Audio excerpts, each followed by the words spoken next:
Welcome to Seek Reality with Roberta Grimes. Joyous conversations about what the afterlife evidence and modern science combine to tell us is true about our one reality. You have nothing to fear. You are eternal and you are perfectly loved. Knowing the truth changes everything. Now, here's Roberta. Welcome to Seek Reality. I'm Roberta Grimes. I'm so glad you're with us today. And today we are going to continue our series of interviews with authors who have learned how to use the powers of their minds and have written books to teach us how to do some of what they've done. As you know, the powers of our minds have actually been something that was in the public knowledge ever since the time of Jesus and probably before. But Jesus made a point of it. When he healed someone in the Gospels, he often, we see him asking first whether the person being healed believes that Jesus can do the healing. And then when he gets an affirmative response, he touches the sufferer and says the healing has happened, and it has happened. And he often then says something like, your own belief has healed you. Read the Gospels. You'll see him doing this over and over.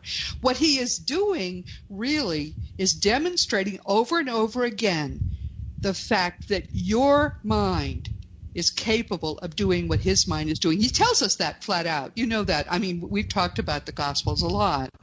So we also know the reason that we're here on earth is so we can learn to raise our personal consciousness vibrations away from fear and toward ever more perfect love. We know that the higher we're vibrating, the more powerful our minds are at affecting the reality that we think we see around us. And we also know that probably the easiest way to raise our vibrations is to use the teachings of Jesus. We're the people who take him literally. The Christians don't take him literally at all, but we do, and it works well. But there are other methods that work well too. So our guest today is Brandon Beachum. He describes himself as a podcaster, entrepreneur, author, philosopher, and truth seeker. And in May of 2015, he launched the Positive Head podcast. By the way, we'll put all of this in the notes so you don't have to drive off the road. His aim in launching his podcast was to help his listeners maintain an elevated consciousness vibration and incorporate good mental habits in their daily lives. Then in July of 2019, Brandon began to steward what he calls the Mystic Manor, where he hosted pre-COVID weekly retreats, and he also began to film Positive Head's Evolution on what he refers to as a consciousness-elevating variety show called Optimystic, there's a Y in there, recorded before a live audience.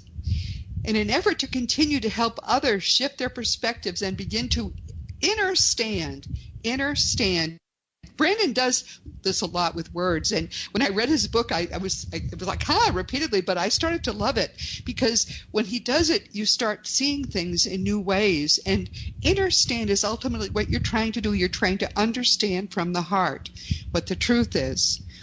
And he's trying to help you understand what he calls the ultimate nature of reality and create more of what we want to see in the world, as opposed to what's around us that our mind is just at random creating. In January of 2021, he released his first book. It's called The Golden Key, Modern Alchemy to Unlock Infinite Abundance. And in it, he shares what he says are the 8 keys to abundance. Now he's making a gift to the world of his 8 keys via audio and ebook for free to help others unlock their own divine potential. Brandon, welcome. I'm so happy you're with us today. Thank you for that wonderful intro, Roberta. It's a pleasure to be here. We're going to have some fun with this because I love your book. I love your book. And I don't usually say that, actually. I say, wow, this is a great book, but I really love it. And I have to admit I had a little trepidation when we chose you to be our guest. I worried that maybe you didn't really get it and you might just be spouting some new age fluff. So I read every word of your book. And what you've learned and what you now teach is exactly what I have independently learned in the course of my 50 years of research, and what I also teach. It's the same truth. Truth is truth. We came at this gigantic topic from 2 different directions. My very, very dear listeners and friends, if you needed further confirmation that the truth we have been seeking is the reality that we are finding now all over the world, what better proof could there be than that? I'm delighted. I'm so happy that you're here. And I'm going to ask you to explain your 8 keys because they're not new, I think, to people who have been with us for a while listening to Seek Reality. But I think the way you express them maybe will help people to better understand what it is. But first, everyone wants to know who you are because this is your first time with us. So please just briefly give us your story. What an interesting life journey, and wow, where you've come to is amazing. Oh, thank you for all of that. Yeah, I love what you said. It's sort of coming at the same. We're all sort of, or a lot of us who end up attracting each other into our lives like we're doing in this moment.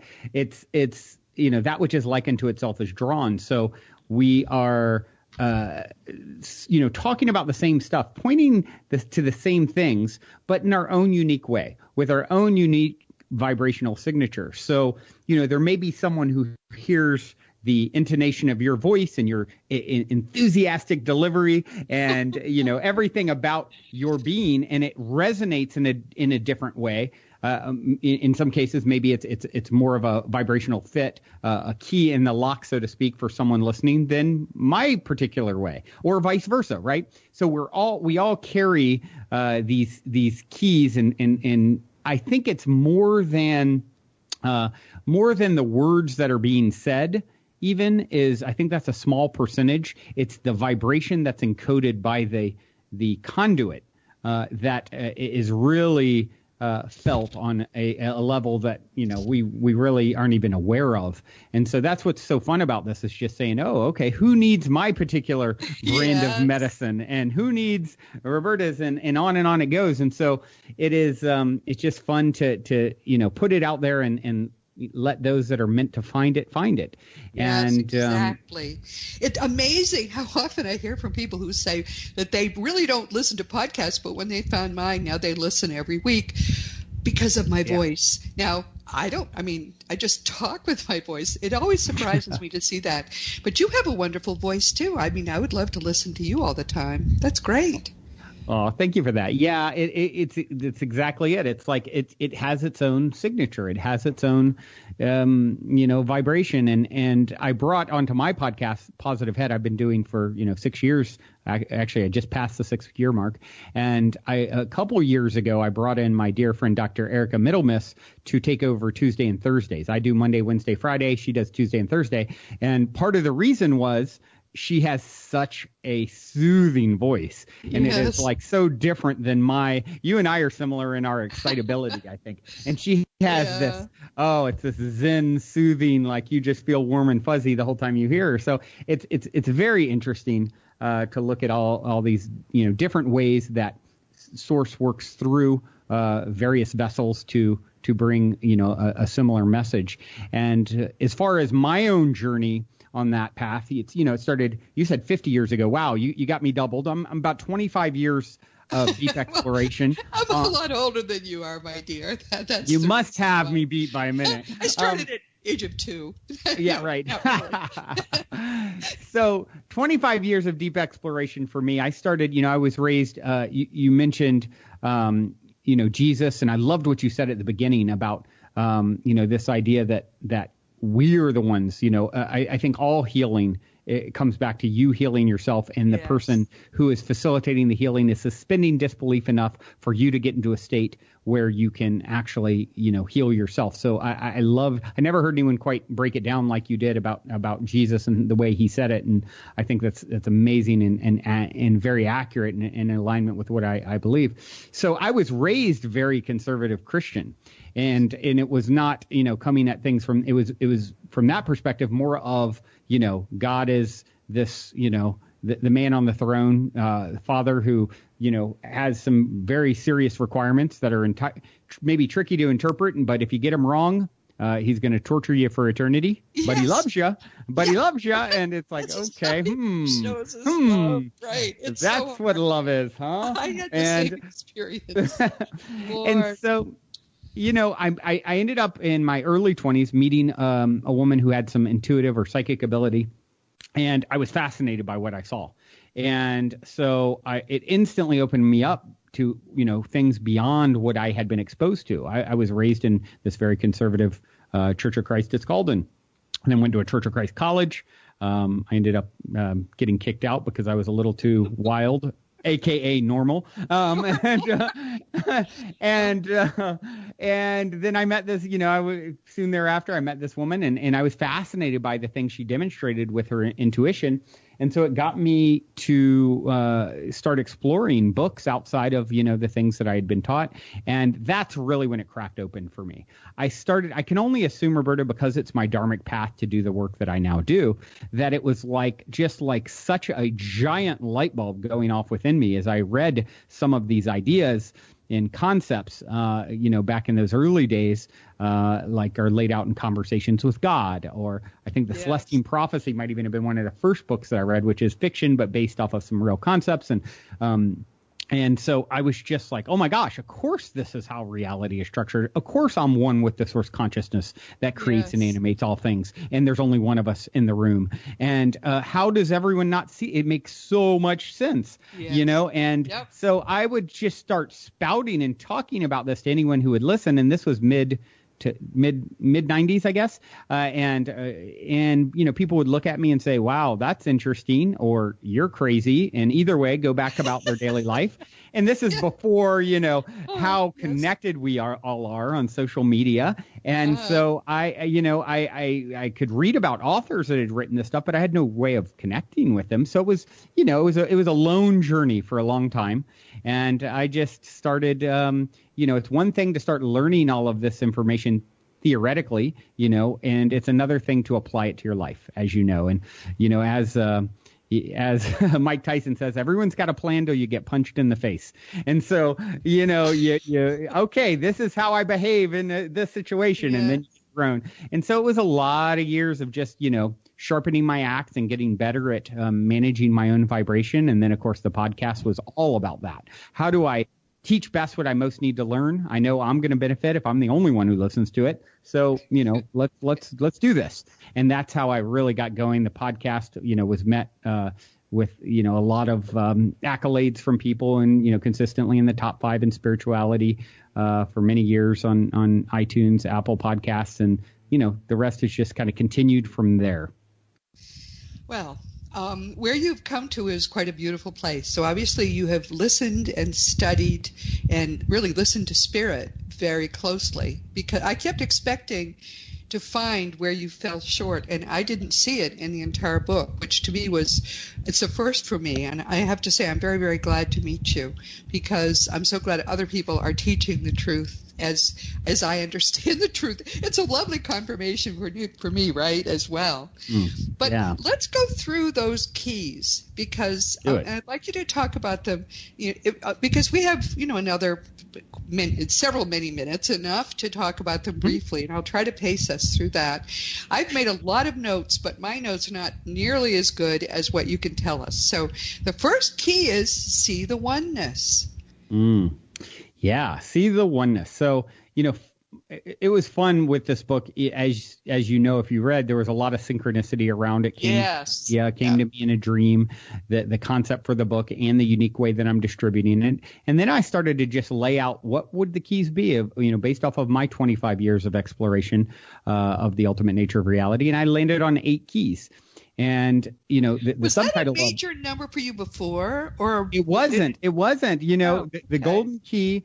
The Golden Key is the title, and Modern Alchemy to Unlock Infinite Abundance is the subtitle. And so, I landed on 8. And then as I was talking to my brother about it, and, when I was, pretty well into the writing process and knew I had landed on 8, just, happened to land on that many. He happens to live in a building in Irvine, California, where there's a lot of Chinese population. And he said, oh, wow, you landed on 8 keys. That's interesting, because in the building I live in, all the Chinese folks want to live on the 8th floor, because that is the symbol. 8 is considered, a symbol for abundance. It sounds phonetically similar. It sounds phonetically similar. It sounds phonetically similar to the word for abundance or wealth. I remember that. Yeah, you said that in your book. Oh, isn't that neat?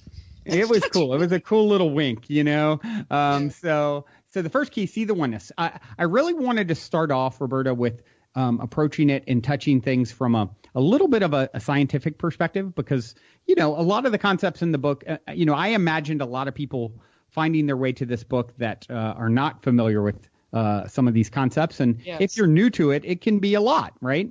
And so see the oneness in I always say, I'm one with the source consciousness that creates and animates all things. You and I are one. The separation between us is an elaborate illusion, and there's only one of us in the room. Everywhere I go, I'm there waiting for myself. And so, okay, how do you sort of justify this?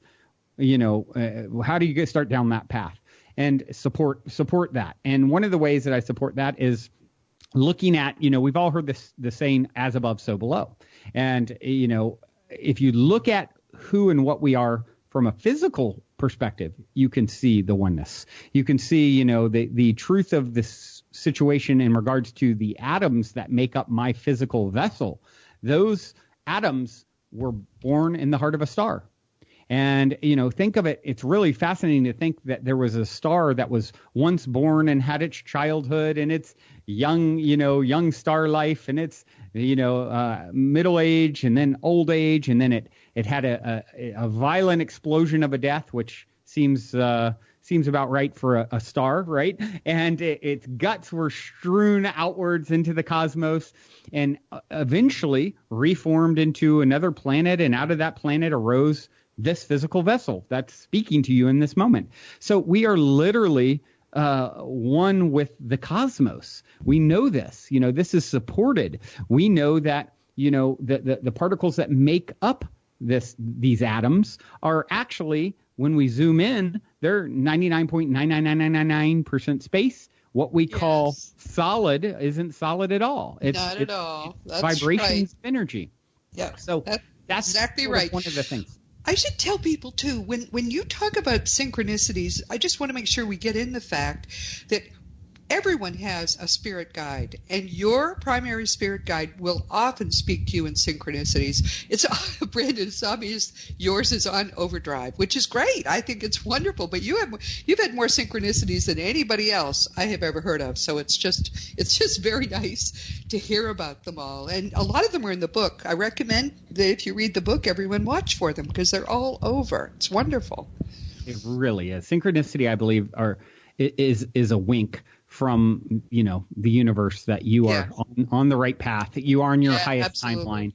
And, it's funny because having done, many years of podcasting and interviewing and bringing on people who are talking to multidimensional beings and having experiences out of body and, all these wild spiritual experiences, I'm not having a lot of that stuff. What's happened with me is a lot of grounded signs and synchronicities. Yes. So much so that I have a friend who used to, every time I would walk in the room, he'd be like, Mr. Synchronicity, because I get so many in, even in the last day, I have a really wild synchronicity with my birthday. It keeps popping up in just, people who have my birthday in dramatic ways. And just 2 days ago, I found out a new person living in my house. My podcast randomly showed up on their player and he listened to it for the first time, and I happened to mention it. And then so he came running up, hey, I heard you say your birthday and you have a weird synchronicity around it. That's my birthday too. And I'm like, here we go. Here come the lessons. Yes. And one of the things you talk about in See the Oneness is the caterpillar, which is consuming and which is, basically sort of destroying things, and then becomes reformed altogether inside that chrysalis and becomes the butterfly. Yeah. And I thought that the way you looked at that transformation, which is the transformation, frankly, everyone, that we're all trying to make. We're all trying to grow beyond who we were and become that glorious butterfly who blesses all of reality and who is always happy, always beautiful. That's where we're all heading. But I thought, talk a little bit about why you chose that. That I thought it was great.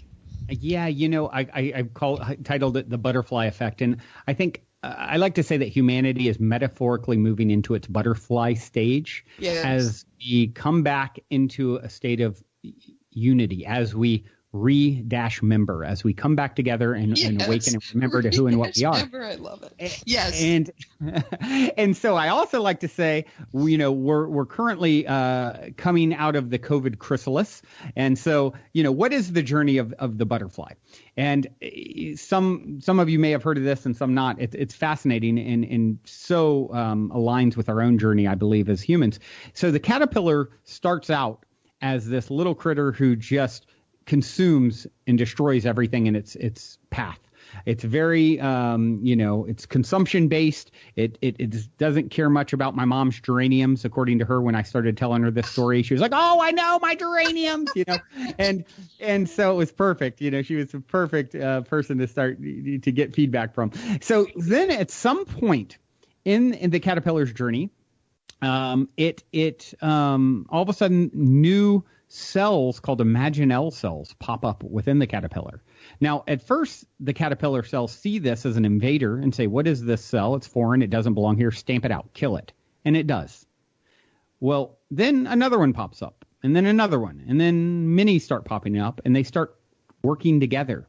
And at some point, the internal battle between the caterpillar cells and the imaginal cells turns the tide, and the imaginal cells take over. At this point, that's when the caterpillar goes into the chrysalis. It all the consuming and destroying that the caterpillar had done up to that point, that the caterpillar cells actually melt down into a goo. That the imaginal cells, which carry the template of the butterfly, the imaginal cells feed on the goo from all the pain and destruction. That's the fuel that gives the imaginal cells what it needs to become the butterfly. And so, just when the caterpillar thinks its world's over, it becomes a butterfly. And so that's the journey that we're in. And so I say, look, I think we're coming out of the COVID chrysalis. We're at a key stage in our own evolution as a species. And yes, it can be very messy. It can be very messy when you start looking at it from the caterpillars. At any given point, you can look at it and say, "Oh my gosh, what is this? It melted into a goo. What a disaster." But that's a necessary part of the journey. And so I think it's a perfect metaphor for humanity's evolution. Absolutely right. And just a tip, everyone, if you come upon a caterpillar that is in its chrysalis, it looks like it's suffering and struggling, and your impulse is to help, but you can't help. Don't touch it. Don't attempt to help it get out, because it needs, in order for its wings to develop, it needs that struggle. If you try to help it, it will never be able to fly. And I think that's also important. We have to respect other people's, even though we are all one being, essentially, we have to respect everyone's journey and help them as we can, but without taking away the struggle, which is essential to their life on Earth. I'm sorry. That occurred to me. Yeah, that is a great point. Great point. I have a really, really fascinating story around that, if you'd care for me to share. Sure.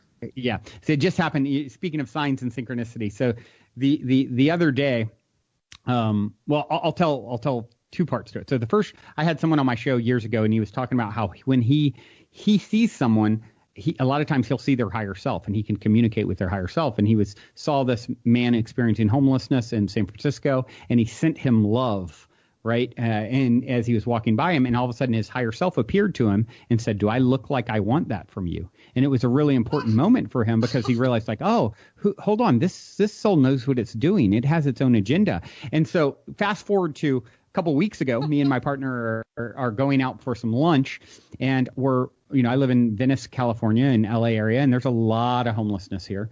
And it's a very eclectic place. You'll have like these $10 million homes with homeless people experiencing homelessness right across the street, and it's a wild mix. And so we're going to get something to eat, and we drive by a man who's walking like a zombie. I mean, it was so dramatic. It was like, just frightening looking. And I caught myself slipping into that, oh my goodness, look at him. Wow, what it must be like to be in that state. Like, oh, wow, what's his story? Not judging in a negative way, but kind of like feeling sorry and like, oh, what a hot mess, And so then we talked about it for, a minute or whatever. And then we parked and we went to go they sat us outside because of COVID on the sidewalk. And about 10 minutes later, this guy we had passed, the zombie guy, catches up with us. And he gets right next to our table, 5 feet from me. I look over and he's standing there looking right at me. And his face is clear as a bell. And he looks at me and goes, "How you doing?" And I was like, oh, just taken aback. Like, I'm doing fine. How are you? He goes, "Oh, I'm doing." And he's like, "Oh, I'm doing fine. I'm doing just fine." And he winked at me and kept going.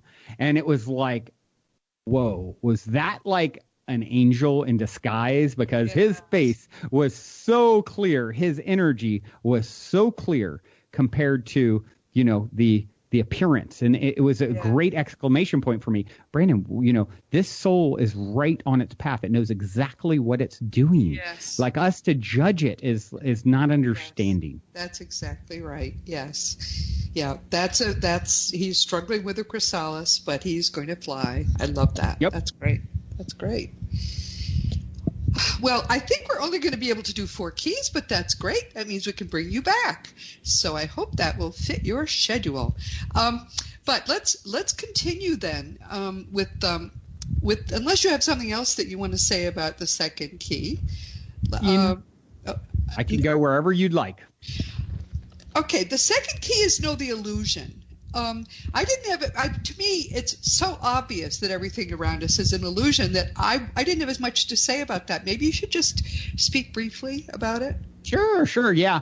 You know, it once again, there's some scientific stuff in here that really touches on, you know, the idea that, you know, we know that if you shoot me into outer space at light speed and bring me back a day later, I'm a day older, and you know, you've been dead for 100 years or something. You know, it's like it's time is illusory. So we know that nothing ever touches anything. That the atoms, when you think you're touching anything, it's really just the repulsion of the atoms between your hand and the thing you think you're touching.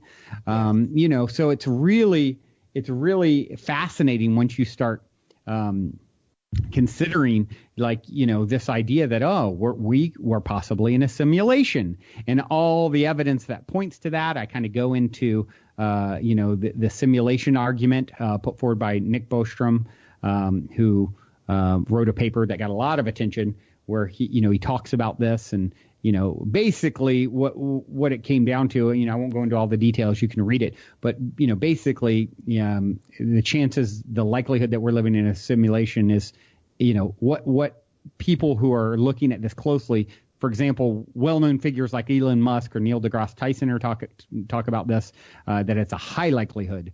I mean, I think Elon Musk was quoted as saying it's a 1 in a billion chance that we're not, you know, in a base that we, you know, 1 in a billion chance that we would be in a base level reality as opposed to a simulation. And then I go into, well, why a simulation? You know, and it's the same reason you would if you were going to be a fighter pilot. You would use a simulator before you get up in there in the plane and really risk your life. Well, perhaps this simulation is a training ground for our soul before we get into a bigger arena where the stakes are much higher, as we learn our chops as, you know, chips off the block of the creator, if you will. You know who else said it's an illusion? Einstein. Einstein said reality is an illusion. And a very persistent one. And he was right. But Einstein, for heaven's sake, that's what he said it 70, 80 years ago. This is such an old fact. And they've just found that less than half of what you think you see is actually coming through your eyes. Think about that. People have mind sight who have had sight and then they've lost it. They're still seeing on some level. I mean, there is so much that science, because it is so stuck with materialism now. It's like it got the booby prize of life, because 100 years ago they made it the fundamental dogma of science, and still the poor scientific souls have to continue to deal with it. But there's so much that is just very little, actually, of what you think your sensory organs are bringing in actually is coming through them. Your mind creates a whole lot of it, together with the minds of a whole lot of other people. So, yes, absolutely, it's very important, and I thought that was an excellent chapter. But to me, it's also self-evident, don't you think? Yeah, it really, you know, once you start really looking I think it is self-evident. The thing is a lot of people just have not pulled their heads up to really explore. Yeah, they're just, kind of going about their day-to-day life and getting stuck in, the grind, if you will, and not really exploring. Hold on, what is the nature of the situation in which I find myself? And once you do, I think all evidence points to something. Who was it that said if you're not shocked by quantum physics, you don't really know what's going on. Like, right. Yeah, right. Right, exactly. All right, number 3 is focus your flow. And you got my attention right away by talking about Mario Andretti. I was a fan. And he said when driving a race car, don't look at the wall because you're going to hit it. And that's very profound. Talk about that. Yeah, they asked him, what is the number one piece of advice you'd give a new race car driver? And, he said the number one piece of advice, number one tip, don't look at the wall. Your car goes where your eyes go. And, my father put it much more simply when I was a teenager heading out on my first long road trip when he said, keep it on the road, son. That's the simpler version. And so it's really that, just keep, where attention goes, energy goes where attention flows, or energy goes where attention flows. Yeah. So if wherever you're buying whatever you pay attention to. So you're asking for more of it. And I think that makes sense when you understand that you are, what does we're one with the creator. Well, what does the creator do? It creates with its energy. It creates with where its focus is.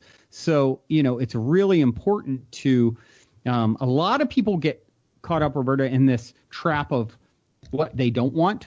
They start seeing all the injustice, all the bad in the world, and they're like, oh my gosh, this is such an atrocity. Fight against it. But what you resist persists, and you give energy to it. What you accept, you move through. So the real dance here with this, and I believe the next great art form on our planet is the art of manifestation. And to really get good at that is like, okay, acknowledge what you don't want. That's necessary. That understanding what direction you don't want to go certainly helps to make a decision what direction you do want to go. But don't get fixated on, if I'm going to go from, where I'm at, California, down to Mexico, I'm not going to say, okay, well, if I want to go down to Mexico, the way not to go is, up north to Oregon. So I better not go to Oregon. I mean, maybe I should talk about ways not to go to Oregon some more and focus on Oregon. It's like the Wright brothers did not invent flight by contemplating the stain on the ground of things. Mm-hmm. And so it's really important to start to once you know what you know about what you don't want, focus your energy on the things you want to see more of. Mother Teresa really got this and, exemplified this when they asked her to march there's a big march against the war in Vietnam. And she said, they invited her to be a big part of it. And she said, I'll never do that, but have a march for peace and I'll be there, because she understood how crucial this is. Yes. Very, very important. So talk about how you're trying to help someone. How should someone who has just first begun to think about focusing the flow, how should someone begin to do that? Because it's easy to say, don't think about a wall, don't think about a trip, don't think about this or that. But then, of course, you're just going to think more about it. How do we go about doing it in a positive way? Make it a game. I like to make everything, I often say the only thing I'm good at, Roberta, is making up good stories about myself. I've told the story my whole life. I don't believe in getting sick. And abracadabra translates to I will create as I speak. You are literally spelling with your words. You're casting a spell. Your words are your wand. Yes. So more than with your energy, realize. Yes. Much more than they realize. So how do I really get good at this? I start making it a game. I focus on, I start telling, okay, this is popping up. What story am I going to tell around it?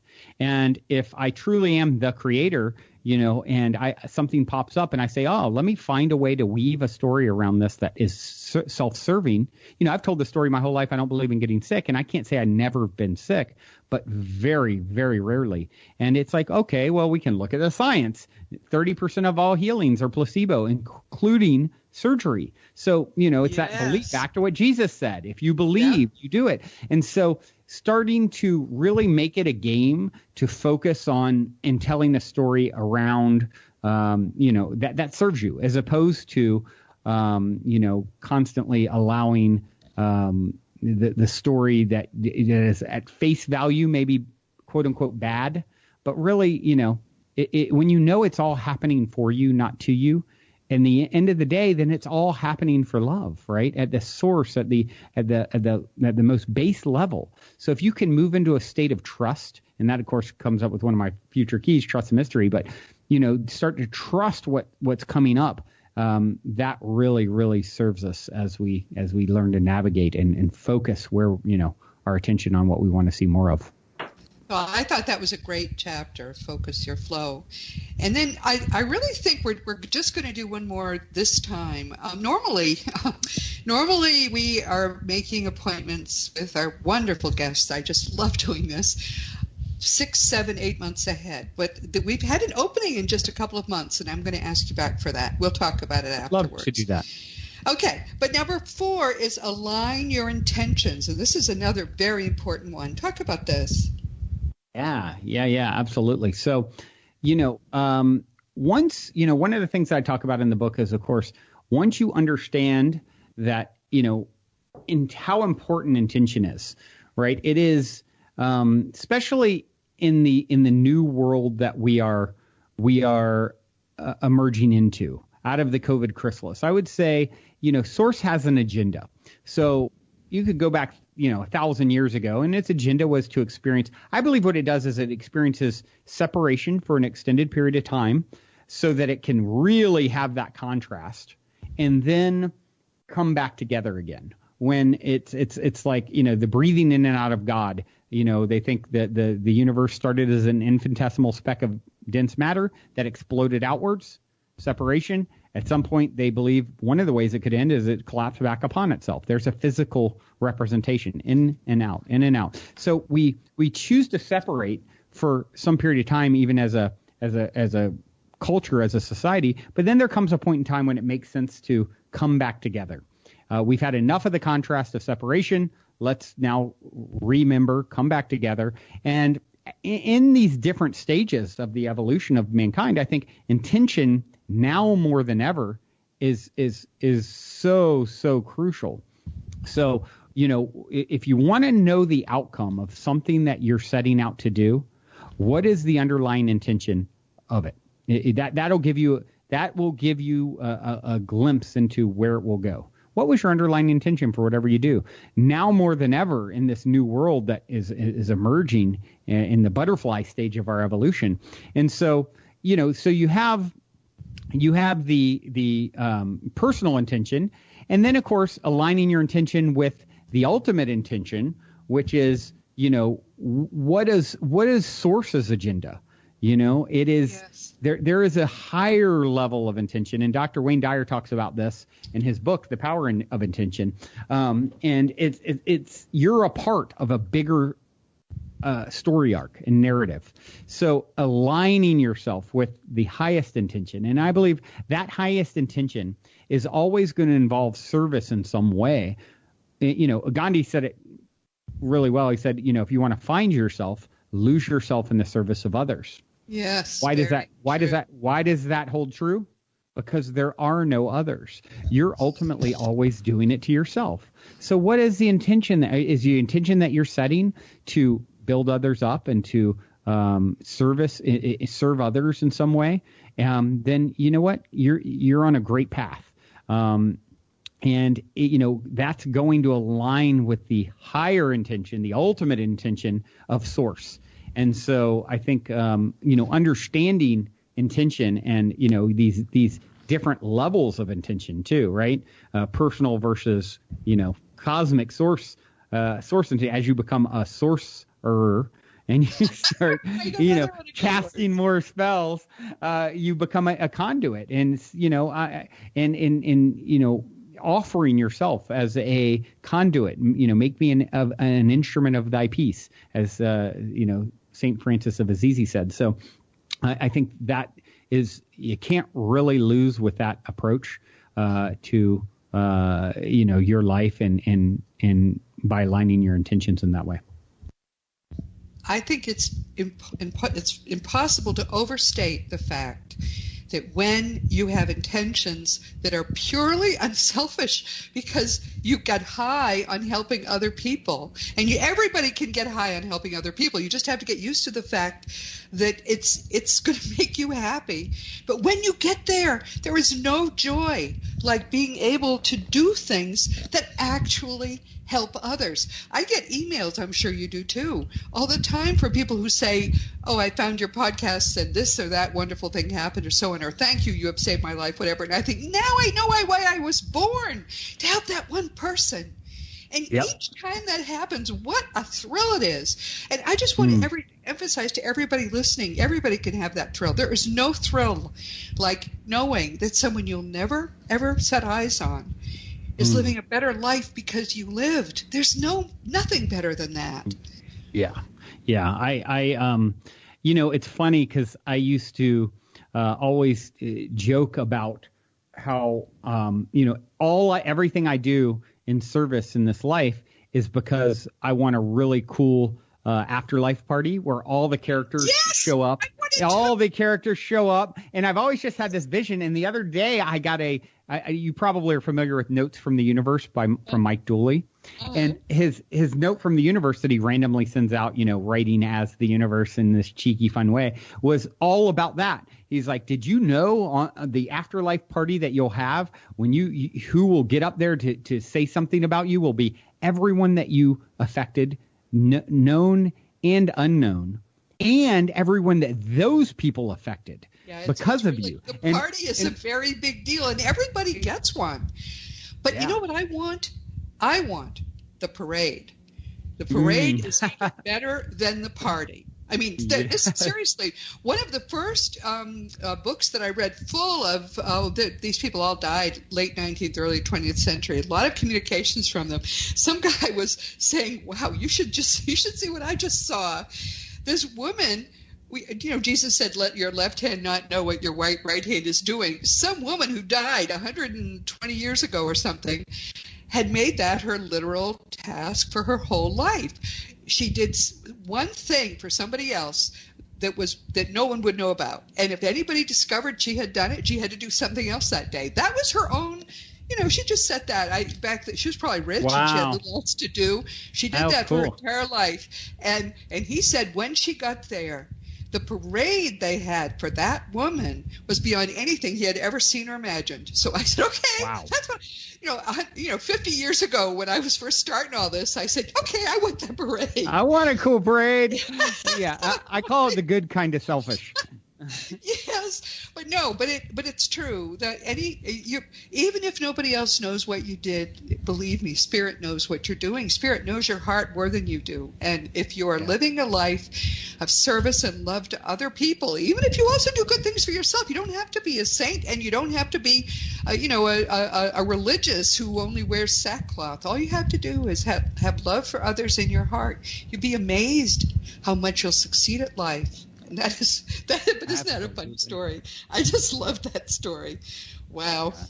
Well, we've come, believe it or not, to the end of our time, and we still have 4 to go through, which I think is just wonderful. So talk about this process by which people are going to get this book for free if they would like to read it.